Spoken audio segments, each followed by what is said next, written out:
Have you ever heard of a 504 plan and an individualized education plan, also known as an IEP? Despite their essential role in providing equitable education, these accommodations are often misunderstood by parents, educators, and administrators alike.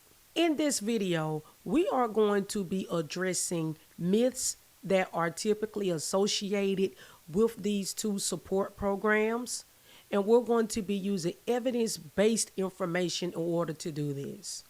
At the end of this video, you will walk away with better understanding and an idea on how to implement these vital support systems. And in the process, learning how to improve the educational outcomes for your student. Let's chit chat.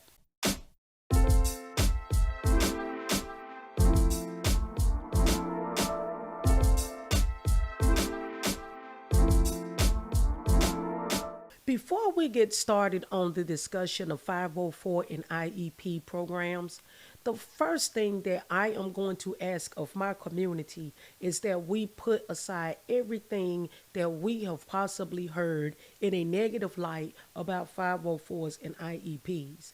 And instead, we are going to focus on how we can use these two programs in order to ensure that our children get the maximum outcomes in their education. If you took your child to the doctor and the doctor told you that your child had a situation with which if there would need to be some type of treatment and it could be detrimental to their health if you didn't do so, would you be willing to comply? Would you do whatever it took in order to get your child the help that they're needing? Even though we're not talking about the health of your child, we are talking about the health of your child's education.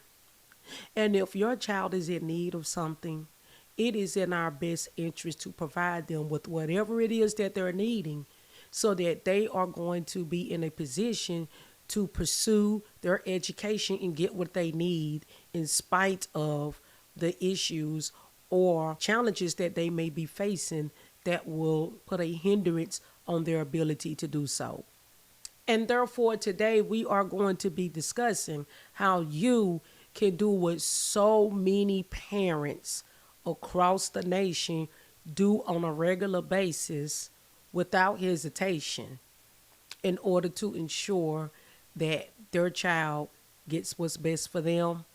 I am going to give you the information and the knowledge so that you will be able to do the same to ensure the health of your child's education. The education of students with disabilities in the U.S. is governed primarily by two federal laws, Section 504 of the Rehabilitation Act of 1973 and the Individuals with Disabilities Education Act, IDA.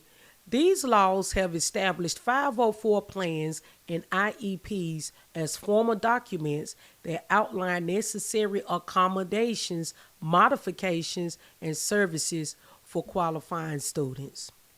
So let's take a moment and break down what these three important words mean. Accommodations is what will be given to your child in order to assist them in getting the education that they need. If your child needs to take a test in a setting away from their other 30 or 40 classmates that may be disrupting them, they will be accommodated in getting that service. If your child is in need of extra test time, an extra 15 minutes, 30 minutes, extra hour, or however long they need in order to allow them to successfully complete their test, they will be accommodated in getting that done. Let's think of accommodations as giving them that extra help, that extra assistance.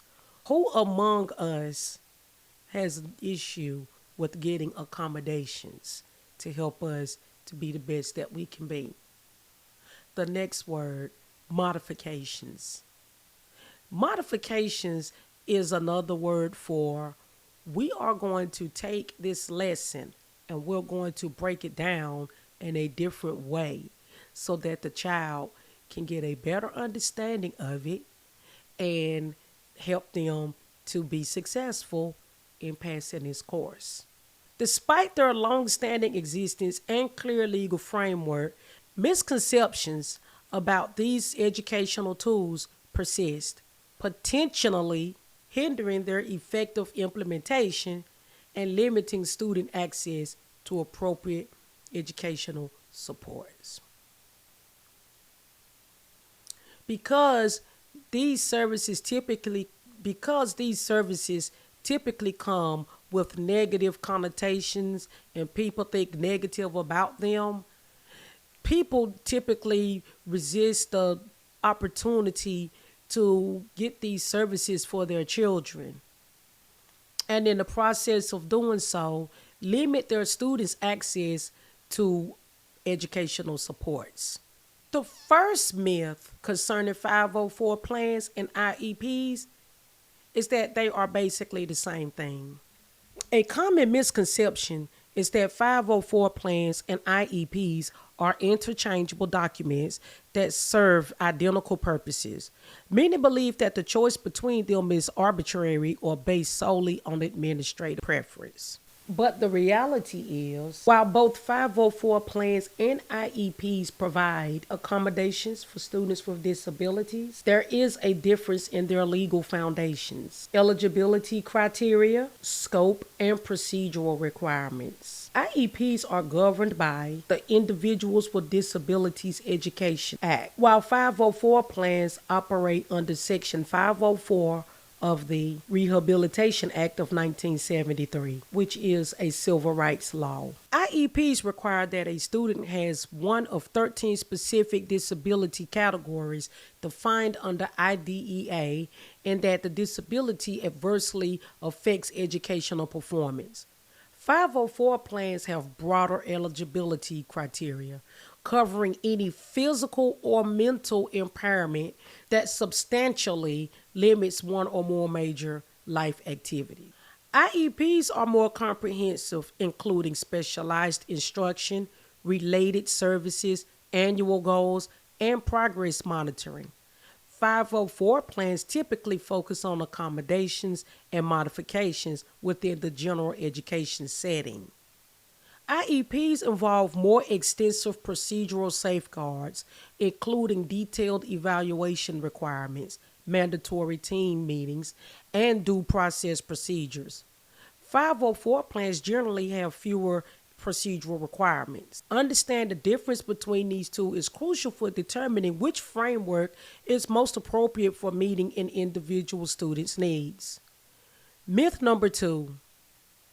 Only students with severe disabilities qualify for these services. There is a widespread belief that 504 plans and IEPs are reserved exclusively for students with obvious or severe disabilities, such as those with severe intellectual disabilities or physical impairment. But the reality is, both 504 plans and IEPs are available to a wide range of students with a wide range of disabilities, including those that may not be immediately apparent. Students with learning disabilities, ADHD, anxiety disorders, depression, and other invisible disabilities may qualify for either a 504 plan or an IEP, depending on how their condition impacts their education.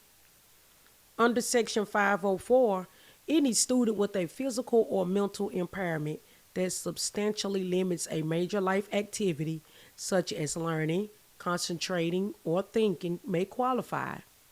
For IEPs, specific learning disabilities, which may present with average or above average intelligence, constitute the largest category of students served. The determining factor is not the severity of the disability itself, but rather how significantly it impacts the student's ability to access and benefit from education.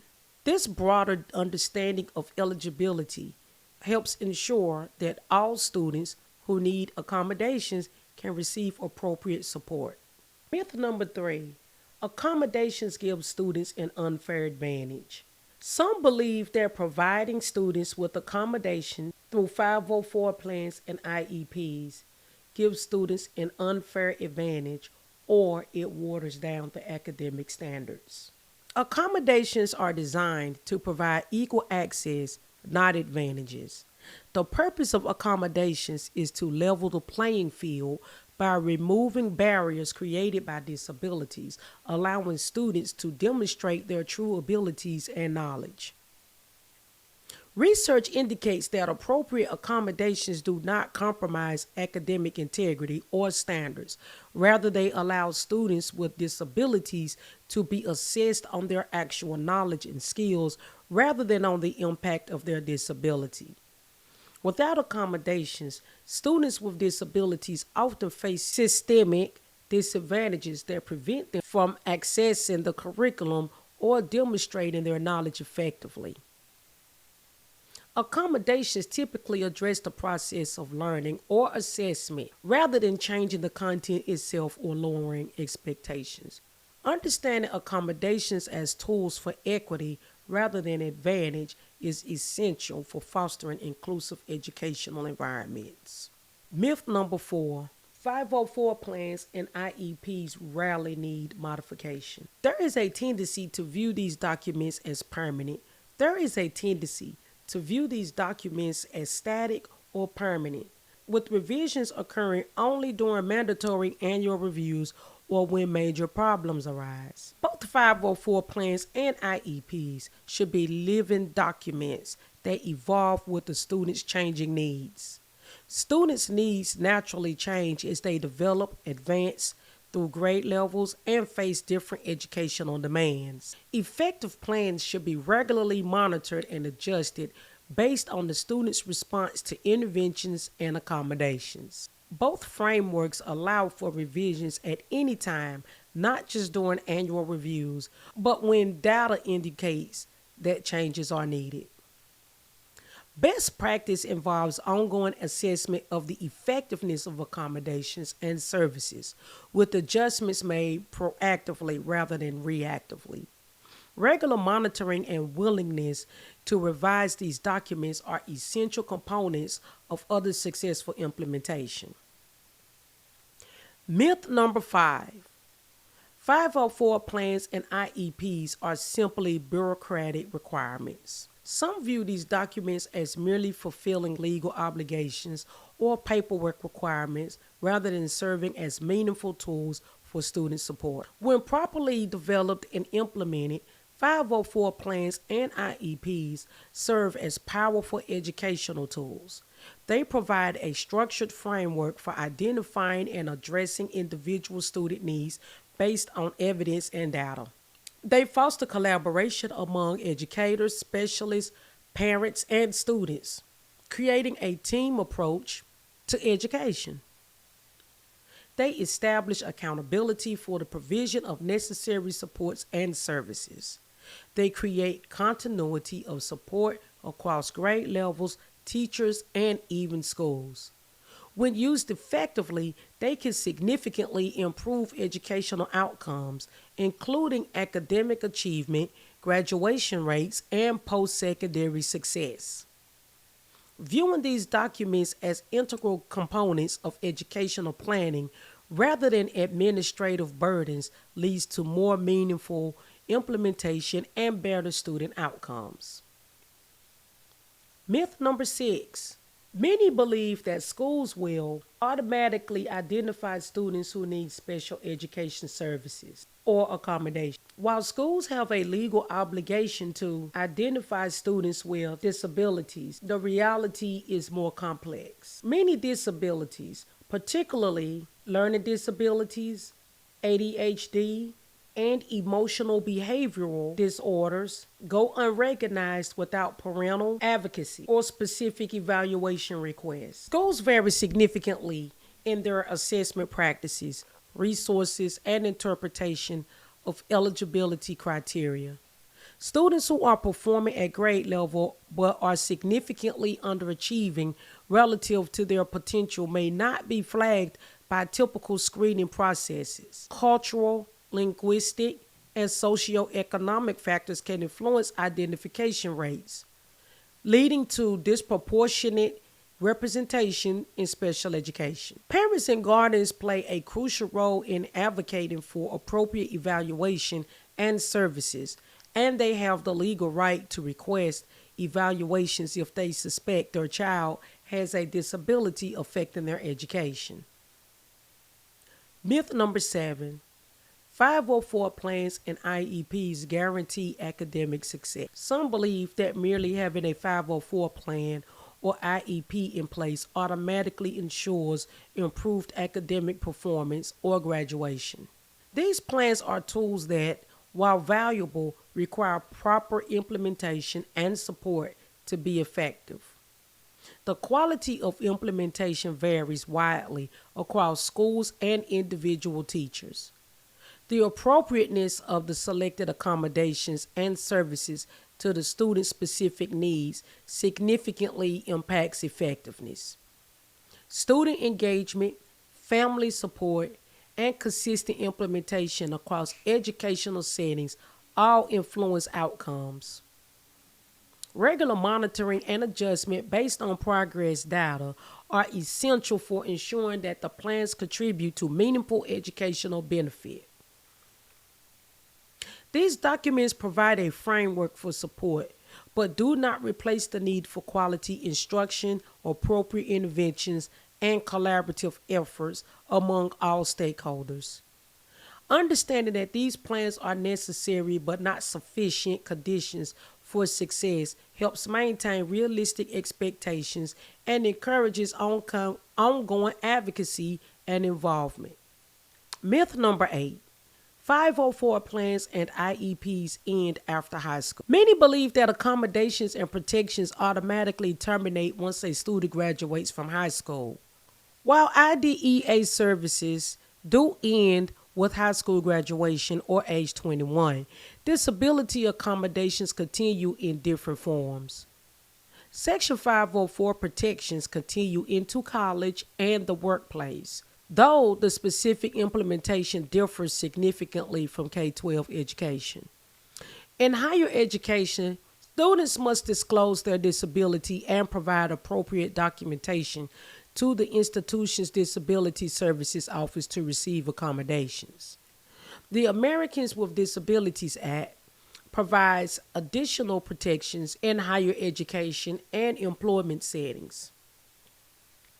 The focus shifts from the school's responsibility to identify and provide comprehensive services to the individual's responsibility to self-advocate and request specific accommodations. Transition planning, which is a required component for IEPs for students 16 and older, should address this shift and prepare students for self-advocacy in post-secondary settings. Understanding the evolution of disability supports beyond K-12 education helps facilitate successful transitions to college, vocational training, or employment. Myth number 9: parents have no recourse if students deny service. Some believe that school decisions regarding eligibility or services are final and cannot be challenged. Both Section 504 and IDEA provide robust procedural safeguards and due process rights. Parents have the right to examine all relevant educational records. They can obtain independent educational evaluations if they disagree with the school's evaluation. Under IDEA, parents can request mediation, file a due process complaint, or file a state complaint if they disagree with the school's decisions about identification, evaluation, placement, or provision of a free, appropriate public education. Section 504 also provides for impartial hearings when parents disagree with school decisions. Additionally, complaints can be filed with the Office for Civil Rights, the OCR, for alleged violations of Section 504 or with the State Education Agency for IDEA violations. Parents can seek legal representation specialized in educational law to help navigate these processes. Knowledge of these procedural safeguards empowers families to advocate effectively for their children's education. In conclusion, the persistent myths surrounding 504 plans and IEPs can significantly impact their effective implementation and, consequently, the educational outcomes of students with disabilities. By putting away these misconceptions and providing evidence based information, we can promote better understanding among parents, educators, and administrators. This improved understanding can lead to more appropriate identification of students who need services, more effective implementation of accommodations and modifications, and stronger advocacy for students' educational rights. As our educational system continues to evolve toward greater exclusivity and equity, clear understanding of these important frameworks becomes increasingly crucial. By moving beyond myths and embracing evidence based practices in the development and implementation of 504 plans and IEPs, we can better fulfill the promise of an appropriate education for all students, regardless of disability. If you like this video and the information that is contained therein, hit the like button and don't forget to subscribe to the channel. Thank you for taking the time to watch this video. Have a nice day.